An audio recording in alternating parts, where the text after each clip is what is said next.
This podcast contains descriptions of violence against children and adult language and is not suitable for all audiences. Listener discretion is advised.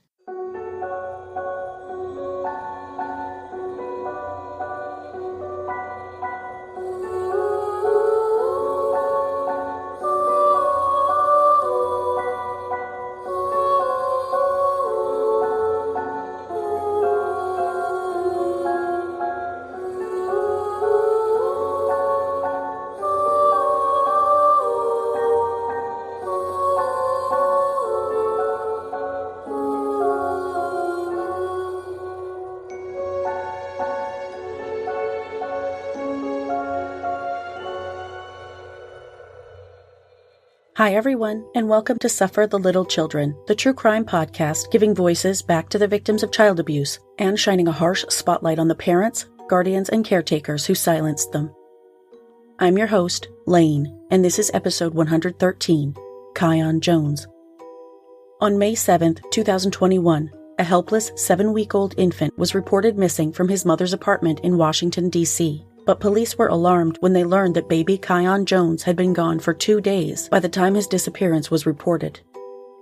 After his mother gave several conflicting statements, both to police and to the public through a Facebook Live interview with a local activist and a news station, it became clear that Kyon would not be located alive. This is the story of a baby boy who never stood a chance. It's also the story of a woman whose problems with drugs, alcohol, domestic violence, and mental illness made her the very last person who should be a parent, but who gave birth to several children, the last of whom was baby Kyon. This is the frustrating story of Kyon Jones. I'd like to take a moment up top to thank my newest patrons, Cassandra G. from Grand Prairie, Alberta, Canada, which is just a few hours' drive from my hometown, and Amanda B. from Pittsburgh, Pennsylvania. Thank you both so much for your support. I can't tell you how much I appreciate my patrons, whose pledges bring me closer and closer to my goal of devoting myself to the podcast full-time permanently. I'm doing everything I can not to have to go back to work full-time, because if I do, I don't think I'll be able to continue the podcast. If you'd like to make a pledge, please visit patreon.com/stlcpod. I initially covered Kyon's story on Suffer the Little Children blog in May of 2021. I also told his story in Patreon-exclusive bonus minisode number 7, but in light of recent events surrounding his case, I decided to adapt that minisode into a regular podcast episode. Kyon's story is just heartbreaking, and it took a sudden and shocking turn last month, so hold on for a gut-wrenching ride.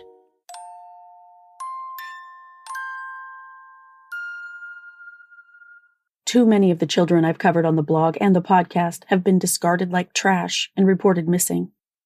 So many names come to mind. Noah Tomlin, AJ Frund, Frankie Gonzalez, Zara Baker, Thaddeus Saran, Nakota Kelly, Chance Peterkin, so many more. Sadly, Kyon's name can be added to that list. Today's story hit the news on Friday, May 7th, 2021, when LaDonia Boggs reported her son, Kyon, missing. The Washington, D.C. Metropolitan Police Department leapt into action, releasing information in the hopes of finding the baby. Kyon was described as a black male infant with brown hair and brown eyes who was last seen in the family's residence in apartment 11 at 1511 Benning Road, Northeast. LaDonia told police she last saw her son on May 5th. He wasn't reported missing until 2 days later. An MPD spokesperson told reporters on May 8th that the criteria for an Amber Alert may not have been met in Kyon's disappearance. A neighbor told the media, "I hope they find the baby. That's all I can say. I hope they find the baby and bring it back safe. Whoever got it or found the baby, please bring it back." Other neighbors said investigators went door to door, asking specifically if they had seen children's clothing. Neighbor Sabrina Quarles told NBC News 4, "Knocked on the door and was asking, have you seen any clothes or anything thrown around, clothes? It was a baby missing. And so I was like, well, how old? They said 1 month old. And it just took me for a shock. So I was just lost for words at that point." Police searched the area of the apartment building on Friday evening, looking for Kyon, and over the weekend, a manned police cruiser remained in the parking lot on the property. A member of Kyon's extended family, Quiana Walton, told Fox 5, "It's very sad. We just hope if anybody has any information, they'll help us bring him home to his mom. His brothers and his sisters really miss him. I'm the grandmother of one of the kids. We just want him back home." On the evening of Sunday, May 9th, Henderson Long, the founder of DC's Missing Voice and an activist for missing people, handed out missing flyers bearing Kyon's face and details. He told WUSA 9 of Kyon's disappearance, "I would describe it as an urgent matter.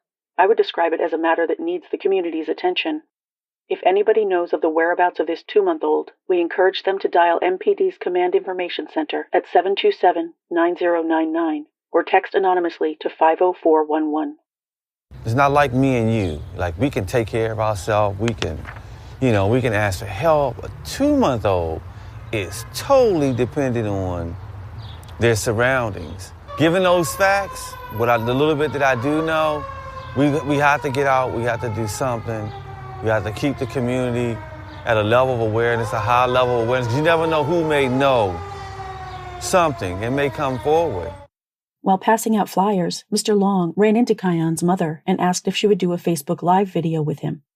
He said, "We were under the impression the mom is just going to talk to me and tell me, 'Hey, can you help me find my child?'" What LaDonya did say, however, was very different and highly disturbing. LaDonya told Mr. Long and the CBS 9 news crew also present, "The last thing that I remember was that I had rolled over and he was on my chest. After that, when I was asleep, rolled over, noticed that he was unresponsive, breathing, and I panicked. And after that, a lady called my phone and questioned me about the whereabouts about him. And I got frustrated about the situation, about him in the household. And she just was like, can she come and take a look at him? And after that, she came to the house. I went outside and talked to the lady out front on the porch. And we was just having a mutual conversation about him. And after that, she just was like, she just was going to call me back. And she just left. With a flat, emotionless, somewhat dazed affect, LaDonya described, "So after that, I came back in the house. He was still in the bed. So after I noticed that he was unresponsive, wasn't breathing no more, I had took him outside to see if he wasn't breathing no more. And I noticed that he wasn't breathing no more. And when I came back in the house, I still noticed that he wasn't breathing anymore. So I went outside. I came back in the house and got a blanket and his car seat and wrapped up and took it outside and disposed of it in the trash. And that's what happened." Highly unsettling was the way LaDonya described her son as it. She said she didn't call anyone after this happened. When asked who called the police on Friday, LaDonya shook her head, and a man, later identified as Kyon's father, standing just out of frame, spoke up, saying, "I did." Kyon's father said in the video, "I'm looking for my son. I'm still not satisfied until I find that body, whether or not he's dead." The reporter asked, "Do you know where the body is?" LaDonya replied, "No." When asked if police knew the baby didn't make it, LaDonya once again said, "No." Near the end of the video, we learned that Kyon was premature and stayed in the hospital for 1 to 2 weeks prior to being sent home. His father said that when Kyon went missing, he was just over 7 weeks old. Mr. Long, shocked at the revelation, turned the video over to police, who, at that point, obviously began considering LaDonya a person of interest in her son's disappearance and suspected foul play. Sources say LaDonya's apartment was searched as part of the investigation. Mr. Long told a reporter he was glad LaDonya spoke with him and the news crew that was present, saying, "This is so sad. Nobody wins. This actually shows that she has some humanness about her. It shows she has some kind of decency in her, because she could have sat there and just told us nothing." LaDonya reportedly has 5 other children. DC Child and Family Services acknowledged the fact that Kyon had several siblings, but would not discuss their current status or location. On Monday, May 10th, D.C. Mayor Muriel Bowser announced that although Kyon's mother was being questioned about the baby's disappearance, she had not been arrested. The mother is being questioned about the child's whereabouts. Is the mother a suspect or in custody? She's the only person of interest. Is she in custody? She is not. That afternoon, the Sheriff's Department in Charles City County, southeast of Richmond, Virginia, made a Facebook post that it was assisting the MPD in the search of a missing infant case at the waste management landfill. A helicopter hovered overhead as law enforcement officials, as well as cadaver dogs, sifted through trash and debris at the landfill, which is located about 150 miles from the apartment where Kyon was last seen. The MPD also searched a landfill in Lorton, Virginia, as well as trash cans, dumpsters, and garbage trucks in the D.C. area. On Thursday, May 13th, MPD Chief Robert Conti announced that investigators were in possession of a video showing LaDonia Boggs throwing some items into the trash, although he did not specify what those items were.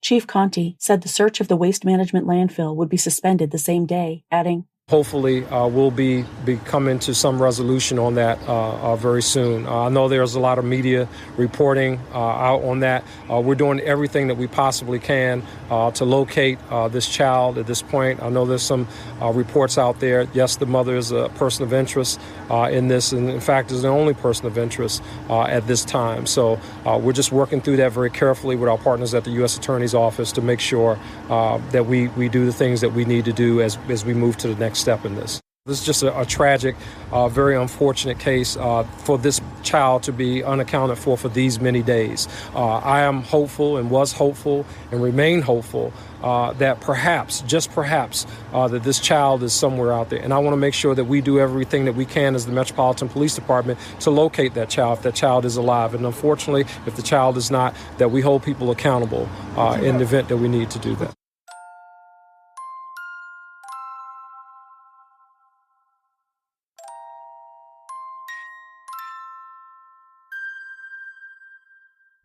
On the afternoon of May 14th, the same day I published my initial blog post about Kyon's disappearance, multiple news outlets reported that LaDonia Boggs was arrested and charged with felony murder in connection with the disappearance of her son. She was scheduled to appear in court the following day. After that news came out, I took a deep dive into LaDonia's history, which revealed, among other things, multiple arrests for domestic violence. I'll start with what little personal history I was able to dig up on LaDonia Patrice Boggs, who was born on February 12, 1983, and is listed in court records as being 5 feet 4 inches tall and weighing approximately 120 pounds. She appears to have been employed from 2006 through 2008, and again from 2011 through 2013, as a retail associate at the Army and Air Force Exchange Service on the Bolling Air Force Base, which merged in 2010 with the Naval Support Facility Anacostia to create Joint Base Anacostia Bolling. Her most recent job, although it's unclear if she is still employed with the same company, is listed on LinkedIn as a housekeeper with Motier Services, a company that provides, according to its website, a broad range of contract services to federal, state, municipal, and commercial clients in the U.S. and abroad. On one of LaDonia's various Facebook pages, she posted frequently about her children. One of her sons was apparently sentenced to a significant prison term, and her daughter became pregnant at a fairly young age. In one post on May 12, 2019, LaDonia wrote, "I'm thankful for my beautiful kids. Without them, I would have nothing. I'm blessed that I had a chance to spend this wonderful day with just me and them, single mom doing single things." A few months later, she wrote, "Up early, about to do my last-minute shopping for back to school. Yes, I can't wait. These kids getting the hell out of here, 'cause they've been getting on my damn nerves." In other posts, she mentioned staying humble and spending a lot of time cooking and cleaning her own house. She also referenced her mental health, writing in January of 2019, "Just got the phone call I've been waiting for. I've officially been diagnosed as crazy, LOL. But I already knew that. Now I can utilize these mental health services with my crazy ass." After Kyon's disappearance, a lot of people attacked LaDonia on her own Facebook posts, asking her on completely unrelated posts where the baby was and even leaving death threats. She appeared to respond to only one question about why she didn't contact the police when Kyon died, replying that she was scared. Now, regarding Kyon's disappearance, Recent court documents revealed that surveillance camera footage from the apartment complex showed LaDonia carrying a plastic bag, a cardboard box large enough to carry a 2-month-old infant, which contained what appeared to be a white cloth or blanket, and a car seat to a dumpster. The defendant was captured carrying these items through a door of the premises to the outside. Surveillance footage from the premises also captured the defendant at the trash dumpster.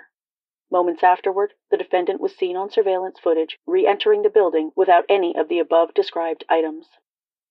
According to the documents, LaDonia told police she did so out of panic, admitting she was on PCP and hallucinating when Kyon died. Later, she backtracked on those statements, telling police the last time she smoked PCP was a day or two before she rolled on top of Kyon and found him unresponsive when she awoke. Court documents reveal that on May 2nd, LaDonia texted Kyon's father, saying, "I wish I never had a baby by your anything ass."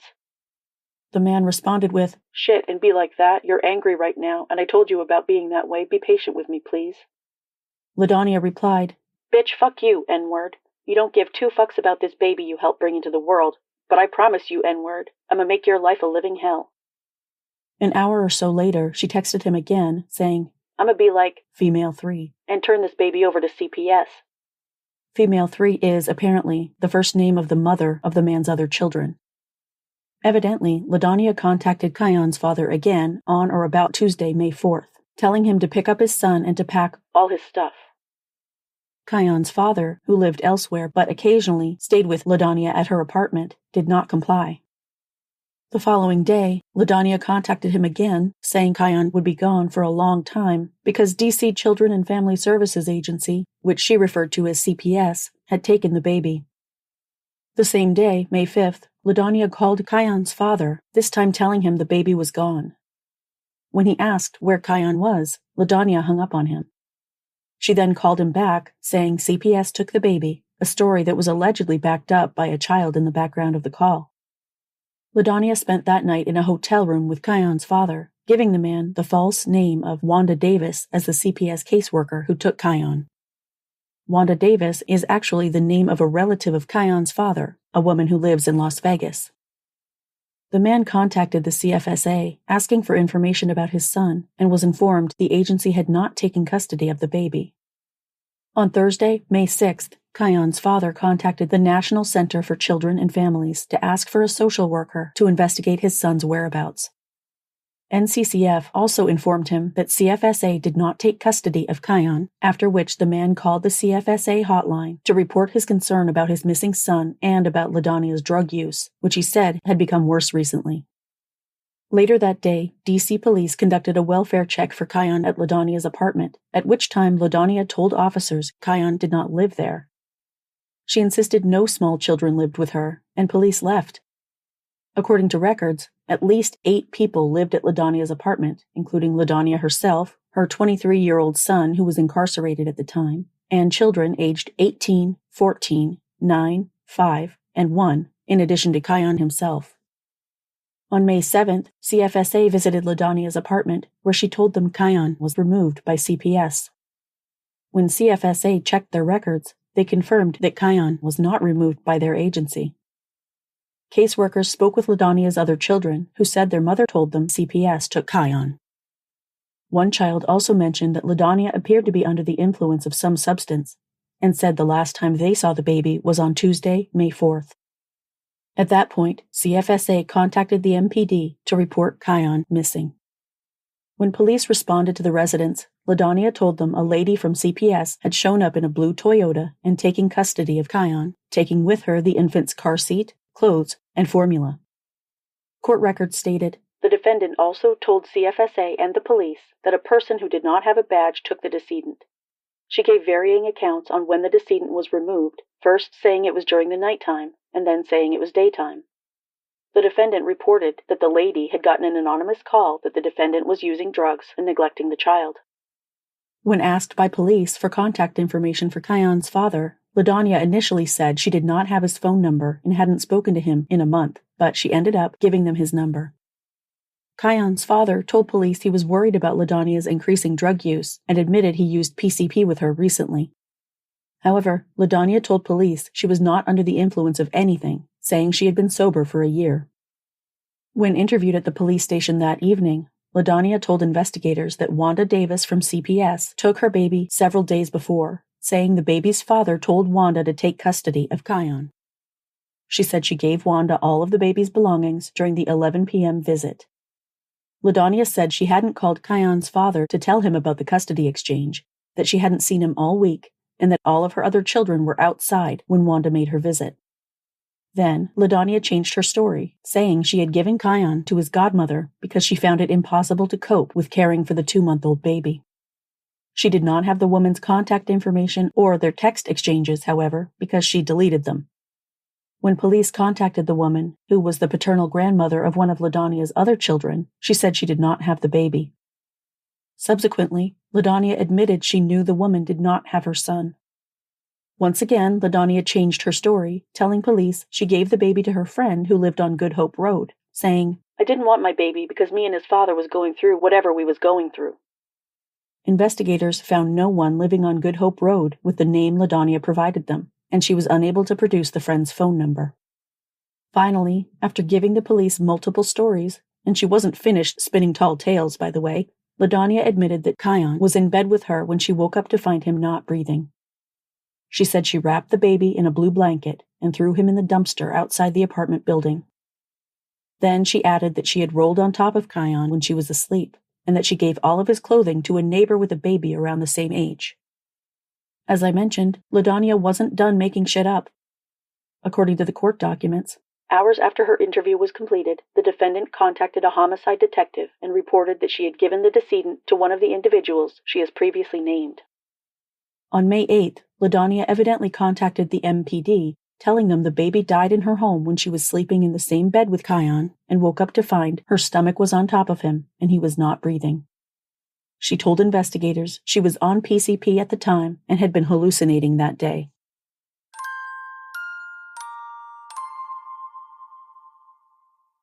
On Saturday, May 15th, the day after LaDonia was arrested and charged with both felony murder and tampering with evidence, she appeared before Judge William M. Jackson.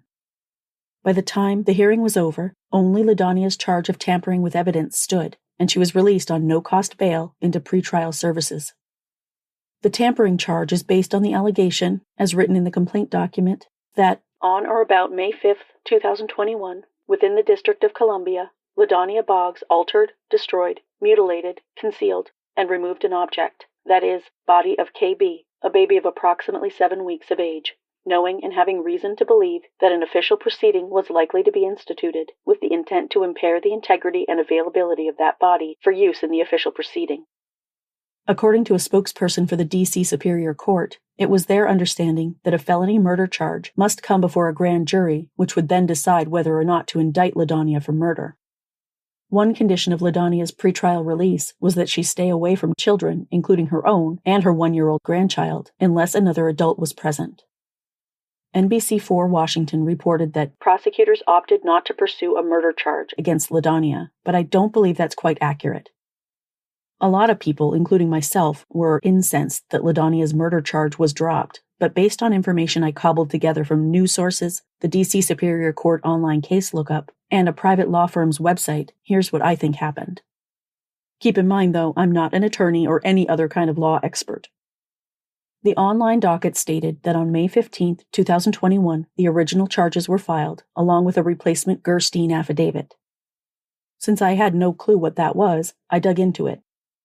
According to the Scrofano Law website, for almost all felony charges, the prosecution can ask for a 3-day hold, and the judge is required by law to grant it if the judge finds probable cause for the offense.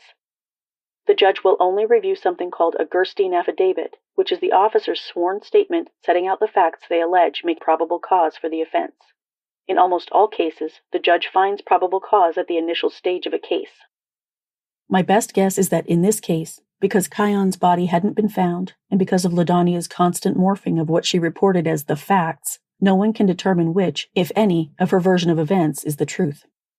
Therefore, it's entirely possible that due to LaDonia's ever-changing stories, the judge couldn't find probable cause for an actual murder charge based on the Gerstein affidavit and opted to release her. It's clear something happened to this baby, but what actually happened is anything but clear. I have to assume the judge wasn't willing to stake it all at this stage in the game, especially considering Kyon's remains hadn't been found. When or if the baby was located, particularly if his cause of death could be determined, that would most likely change things drastically.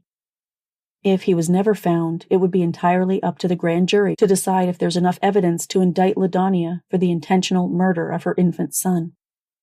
On Monday, May 17th, LaDonia was appointed attorney Rachel Sicarel, who replaced her short-lived representation by attorney David Knight. For what it's worth, I took a peek at LaDonia's criminal history, which in the District of Columbia stretches all the way back to 2003 when she was charged with simple domestic assault. That case was closed as no-papered, which means the government decided not to file charges despite LaDonia's arrest. In May of 2008, LaDonia was charged with misdemeanor possession of a controlled substance. Her charge was disposed after she voluntarily completed a drug court. A year later, however, she was charged again with misdemeanor possession of a controlled substance. For her guilty plea to a reduced charge of attempted possession of marijuana, LaDonia was sentenced to 60 days suspended time, 16 hours of community service, a $50 fine, and another year of probation, which included the following conditions: drug testing, drug treatment program, traffic alcohol program, community service, general education diploma preparation, maintain or seek employment. LaDonia was ordered to perform her 16 hours of community service after completing the drug program at Second Genesis, a Washington-based drug treatment facility offering inpatient and outpatient programs. By September of that year, LaDonia had already violated her probation, so in October, she was sentenced on a misdemeanor charge of attempted possession of a controlled substance to 60 days in jail and another $50 fine. In 2010, she was charged in Maryland with second-degree assault, but those charges were later dropped. LaDonia apparently managed to keep her nose clean, so to speak, or I was unable to turn up court records proving otherwise, until September of 2015, when she was charged in D.C. with misdemeanor destruction of property less than $1,000. This was a doozy of a case that dragged on for almost 4 years. During the proceedings, a stay-away order was issued against LaDonia, who was ordered to be screened for drugs on a regular basis. She tested positive on December 15th, 16th, and 18th of 2015 and was ordered to complete 6 Narcotics Anonymous/Alcoholics Anonymous meetings. She did so, but she failed to report for a drug test on January 15th, 2016, and tested positive the following day, after which she was placed on a waiting list to receive residential treatment, which she entered at Phoenix House in March of 2016. She was also given grief counseling and trauma counseling in order to receive an X-ray, neither of which was explained in the court docket I viewed. In April of that year, she incurred her 22nd failure to report for drug testing, for which she was required to spend 2 nights in jail. The same month, LaDonia accepted a diversion agreement in exchange for her guilty plea. By May of 2017, she had failed to complete her diversion program and was sentenced to 45 days in jail, $50 in fines, a $200 restitution payment to the victim, and 12 months of probation with the conditions of drug testing and treatment as deemed appropriate, as well as a continuing stay-away order. By October of 2017, LaDonia had once again violated her probation, but she forgot to show up for the court hearing scheduled for the following month. In April of 2018, LaDonia, who was by then on a GPS monitor, was directed to enter the Next Step program, an intensive outpatient drug treatment program. Her supervised probation was extended until November of that year, and again until January of 2019. In September of 2018, LaDonia had not drug tested in over a month, nor followed through with the recommended resources. Her attorney then, Heather Pinckney, told the court that her client had been struggling and did not know how to ask for help, saying LaDonia's probation officer, John McLean, had agreed to work with LaDonia to help her become compliant once again with her probation. By February of 2019, LaDonia was apparently doing well, back in compliance with probation, and had a case manager who was working with her and performing home visits. Even so, due to some scheduling conflict between LaDonia's outpatient treatment program and her participation in an employment program, her probation was terminated as unsuccessful in July of 2019. In the meantime, in September of 2017, a warrant was issued against LaDonia, who was arrested on another charge of destruction of property less than $1,000. As a condition of her pretrial release for this charge, she was once again placed into inpatient treatment, and in January of 2018, she entered a guilty plea and was sentenced the following month to a suspended sentence of 75 days, a $50 fine, restitution to the victim of $158.63, and 12 months probation with the conditions of another domestic violence stay-away order, alcohol testing, drug testing, a mental health evaluation, and maintaining or commencing her education. In short, this is a woman with a significant history of issues with drugs, alcohol, domestic violence, and possibly mental illness.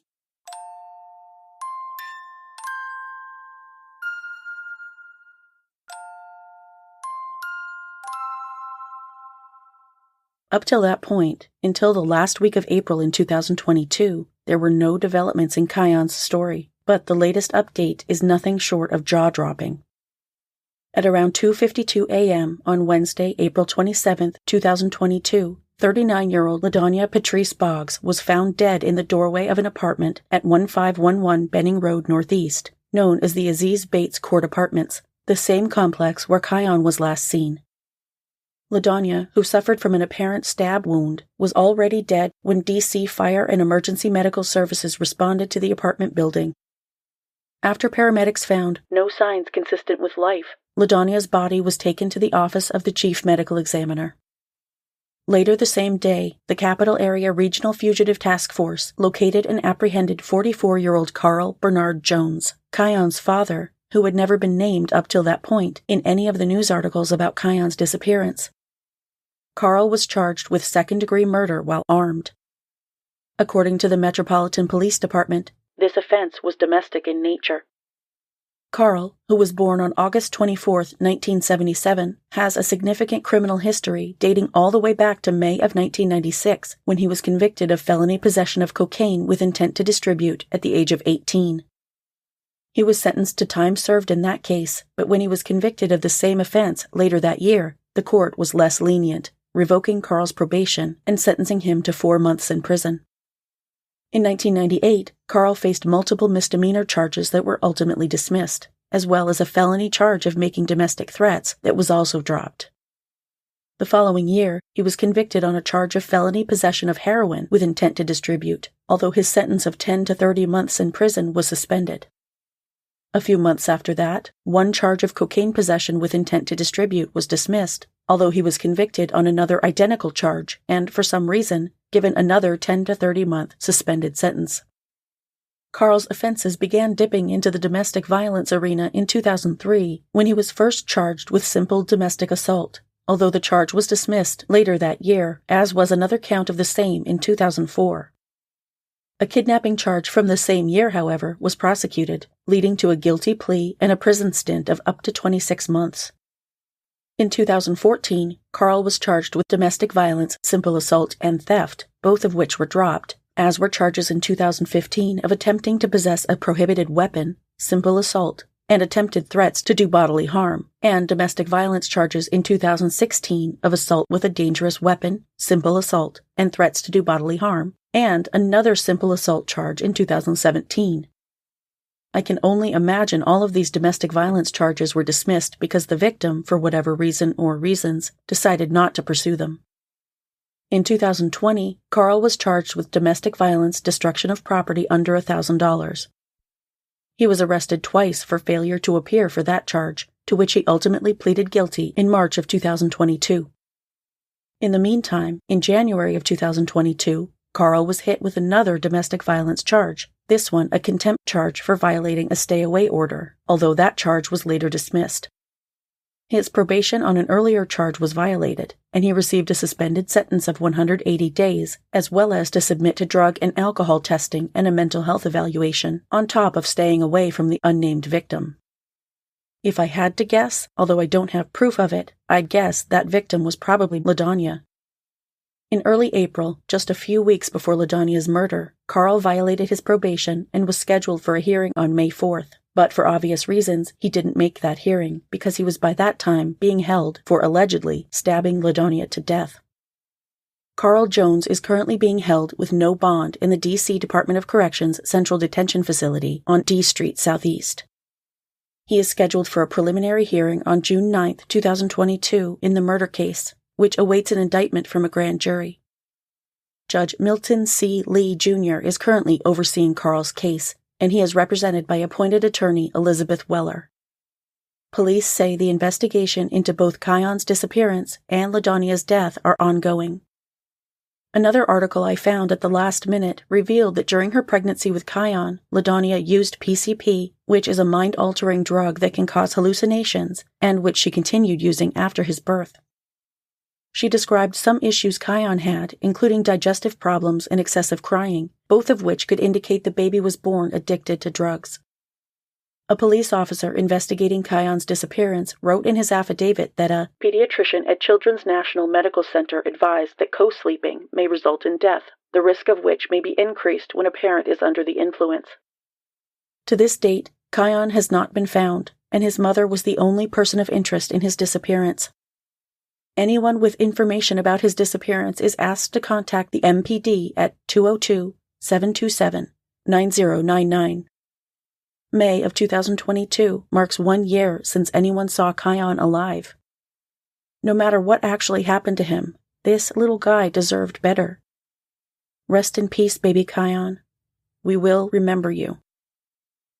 My sources for this episode were ABC 7 News, WUSA 9, Shore News Network, 6 News Richmond, Fox 5, NBC News 4 Washington, CBS 12, WTOP News, the D.C. Superior Court Online Case Search, Scrofanolaw.com, WDVM, Facebook, the Motir Services Incorporated website, the Metropolitan Police Department, the D.C. Line, D.C. Court View, and VineLink. That's it for this week. Join me next week for another episode.